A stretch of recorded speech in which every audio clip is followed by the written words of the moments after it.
দর্শক আমন্ত্রণ জানাচ্ছি দৈনিক ইত্তেফাকের লাইভে সরাসরি যুক্ত রয়েছে আমি ফেরদৌস প্রামাণিক। এখন অবস্থান করছি নয়াপল্টনে বিএনপির কেন্দ্রীয় যে কার্যালয় রয়েছে সেখান থেকে ঠিক আপনাদেরকে দেখানোর চেষ্টা করছি। মহিলা দলের একটি র্যালি বের হয়েছে। মূলত আমরা দেখেছি একটু আগেই কিন্তু সমাবেশ হয়েছে, সেই সমাবেশে বক্তব্য রেখেছেন বিএনপির সিনিয়র যুগ্ম মহাসচিব রুহুল কবির রিজভী। তাকে কিন্তু আমরা সরাসরি আপনাদেরকে দেখানোর চেষ্টা করছি। তিনি বক্তব্য রেখেছেন এবং সেই সাথে কিন্তু আমরা দেখেছি বিএনপির নেতাকর্মীর অনেকেই যারা এখানে রয়েছে তারা কিন্তু বক্তব্য রেখেছেন যে তাদের স্লোগান যেটি মূলত সেটি হচ্ছে তুমি কে আমি কে আসিয়া আসিয়া। মূলত মাগুরার যে ঘটনা, মাগুরাতে 8 বছরের একটি শিশুকে যে নির্যাতন করা হয়েছে, ধর্ষণ করা হয়েছে, ঠিক সেই ধর্ষণকে কেন্দ্র করেই কিন্তু এই আজকের এই প্রতিবাদ একটি মিছিল আমরা দেখতে পাচ্ছি। যে র্যালিটি পল্টন মোড় থেকে, নয়াপল্টন মোড় থেকে বের হয়েছে, বিএনপির যে কার্যালয় রয়েছে ঠিক সেখান থেকে আমরা সরাসরি আপনাদেরকে দেখানোর চেষ্টা করছি। যমুনা ইলেকট্রনিক্স ঈদে ডাবল খুশি অফার সিজন 3, যে কোনো পণ্য কিনলেই পাচ্ছেন নিশ্চিত ঈদ উপহার। ঠিক আসিয়ার সাথে যে ঘটনাটি ঘটেছে, খুবই নির্মম একটি ঘটনা যেটি পুরো বাংলাদেশে কিন্তু চাঞ্চল্য সৃষ্টি করেছে।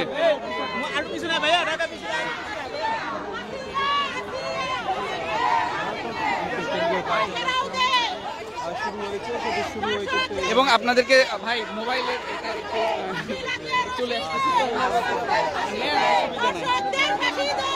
অসুবিধা নেই, কিন্তু ওটা আসলে ব্লার হয়ে যাবে। আপনাদেরকে ঠিক জানিয়ে রাখি যে আসিয়ার সাথে যে নির্মম ঘটনা সেটি কিন্তু ইতিমধ্যে কিন্তু সবাইকেই খুবই বাকরুদ্ধ করেছে। যেমনটি আমরা জানি যে 8 বছর শিশু সেই আসিয়াকে তার বোনের শ্বশুর এবং তার বোনের তার দুলাভাই কর্তৃক যে ধর্ষণের শিকার হয়েছে আসিয়া, সেই ঘটনাকে কেন্দ্র করে কিন্তু নির্মম একটি পরিহাস সৃষ্টি হয়েছে। সেটিকে কেন্দ্র করে আজকে আমরা দেখতে পাচ্ছি ঢাকার নয়াপল্টন থেকে একটি প্রতিবাদ মিছিল বের করেছে নারী দলের নেতাকর্মীরা এবং আমরা দেখেছি তারা ঠিক 10টায় সমাবেশ করেছে এবং অনেকেই বক্তব্য রেখেছে। সেই সাথে আমরা দেখেছি বিএনপির সিনিয়র যুগ্ম মহাসচিব অ্যাডভোকেট রুহুল কবির রিজভী যিনি রয়েছেন তিনিও কিন্তু বক্তব্য রেখেছেন এবং জানিয়েছেন যে অতি দ্রুত আসিয়ার সাথে যে অনির্যাতিত যে ঘটনা ঘটিয়েছে তাকে দ্রুত সেই আসামিকে শাস্তি প্রদান করার জন্য এবং খুব দ্রুতই যেন আইনগতভাবে ব্যবস্থা নেওয়া হয়, এটিও কিন্তু তিনি জানিয়েছেন, যেমনটি আমরা দেখানোর চেষ্টা করছি।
ভাই তাহলে কেমনে হয়?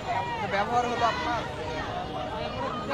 এটা তো ভাই মন খারাপ করে দিলেন আপনি, একটু সমস্যা নেই।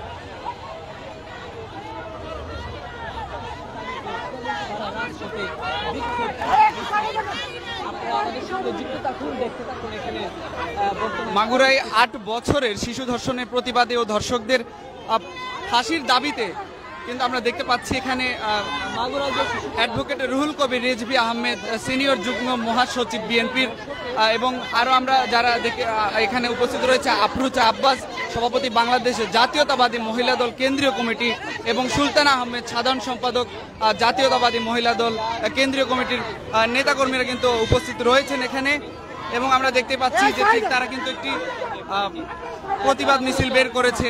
এটি নয়াপল্টন তাদের বিএনপির যে কেন্দ্রীয় কার্যালয় রয়েছে ঠিক সেখান থেকে আমরা দেখতে পাচ্ছি সেই প্রতিবাদ মিছিলটি বের করেছে এবং তারা তাদের যে স্লোগান তুমি কে আমি কে আসিয়া আসিয়া আসিয়ার যে ধর্ষকদের ফাঁসির দাবিতে কিন্তু তারা আজকের এই মিছিলটি বের করেছে এবং এই মিছিলে কিন্তু প্রধান অতিথি হিসেবে আছেন কিন্তু অ্যাডভোকেট রুহুল কবির রিজভী, তিনি বিএনপির সিনিয়র যুগ্ম মহাসচিব এবং যেমনটি আমরা জেনেছি এখানে যে ৮ বছরের শিশুকে মাগুরায় ৮ বছরের শিশু ধর্ষণের প্রতিবাদে কিন্তু তাদের এই প্রতিবাদ মিছিলটি আমরা দেখতে পাচ্ছি নয়াপল্টন তাদের বিএনপির কেন্দ্রীয় কার্যালয় থেকে শুরু হয়েছে এবং মহিলা দলের নেতৃত্বে কিন্তু এই দলটি এগিয়ে যাচ্ছে। আমরা দেখতে পাচ্ছি তারা কিন্তু স্লোগান দিচ্ছে আসিয়াকে নিয়ে এবং প্রত্যেকটি জায়গায় যে বাংলাদেশের প্রায় বিভিন্ন জায়গায় কিন্তু ধর্ষণের ঘটনা ঘটছে সবসময় আমরা যেমনটি খবর এবং সংবাদের মাধ্যমে দেখছি, যেটিকে কেন্দ্র করে কিন্তু খুবই চাঞ্চল্য সৃষ্টি হয়েছে এবং মানুষের মধ্যে একটি ক্ষোভ তৈরি হয়েছে যে বিভিন্ন জায়গায় যেভাবে এই অনৈতিক কার্যক্রমগুলো বেড়েই চলছে সেদিকে কিন্তু আইনের প্রশাসন আইন শৃঙ্খলা বাহিনীকে তৎপর হওয়ার একটি কথাও কিন্তু তিনি জানিয়েছিলেন আমরা যেমনটি দেখেছি।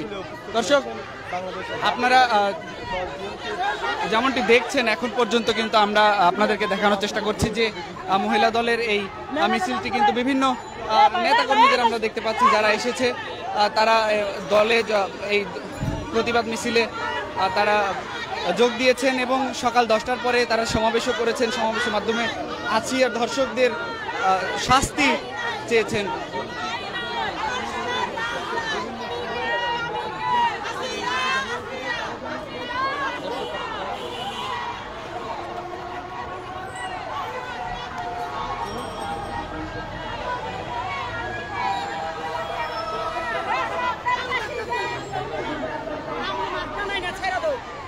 আজকে আপনাদের কি জানাবেন কেন আমরা আসিয়ার জন্য নামছি রাজপথে? ঠিক আছে, দাঁড়াও। আমরা চাই যে আসিয়ার যেই শ্বশুর ওর দুলাভাইরে এভাবে ফাঁসি দিলে হইব না, ওরে প্রকাশে আয়না ওর ডেঙ্গু তো কাইটা দিতে হইব, ওর পুরুষত্ব রাখা যাবে না। আর যে কোনো পুরুষ নারী নির্যাতন করবে তার ডেঙ্গু তো আমরা নিজ হাতে কাইটা দেবো। আর আসিয়ার আমরা সুস্থ বিচার চাই, বাংলার মাটিতে চাই। কেন ছাত্ররা সব করছে, আজকে কেন ছাত্ররা ঘরে বসে রয়েছে? কেন ছাত্ররা মাগুরা যাচ্ছে না? কেন ছাত্ররা এই বিচার হাতে তুলে নিতেছে না? আমরা নারী, আমরা শক্তি, আমরা শক্তি, আমরা নারী সব, আমরা মা, আমরা মা। আজকে সহ্য করা যায় না যখন ছোট ছোট বাচ্চারা রোজার মাসে ধর্ষিত হয়, সহ্য করা যায় না, সহ্য করা যায় না। এগুলা কিছুতেই আমরা মেনে নিতে পারি না, কিছুতেই মানা যায় না। এরকম সুন্দর এই দেশের জন্য আমরা যুদ্ধ করি নাই, এই যে ধর্ষণ কিছুতেই মেনে নেই। আজকে থেকে না, যুগের পর যুগ এই চলতেছে, যুগের পর যুগ। কেন আমরা রাস্তায় বের হতে পারবো না? কেন আমরা রাস্তায় বের হতে পারবো না? আমাদের একটাই দাবি, আমরা মা, আমরা নারী, আমরা 4 প্রকারের রূপ ধারণ করি। আমরা চাই যে কোনো পুরুষ দর্শন করব তার পুরুষত্ব আমরা কাইটা ফেলাবো, এটা আমাদের বক্তব্য। দর্শক যেমনটি আমরা কথা বলার চেষ্টা করছিলাম, যারা আজকের এই প্রতিবাদ মিছিলটি বের করেছে আসিয়ার ধর্ষকদের কিন্তু তারা শাস্তি দাবি করছেন, একদম ফাঁসি, যেন তাদের ফাঁসি দেওয়া হয় এবং তারা জানাচ্ছিলেন আজকের এই প্রতিবাদ মিছিল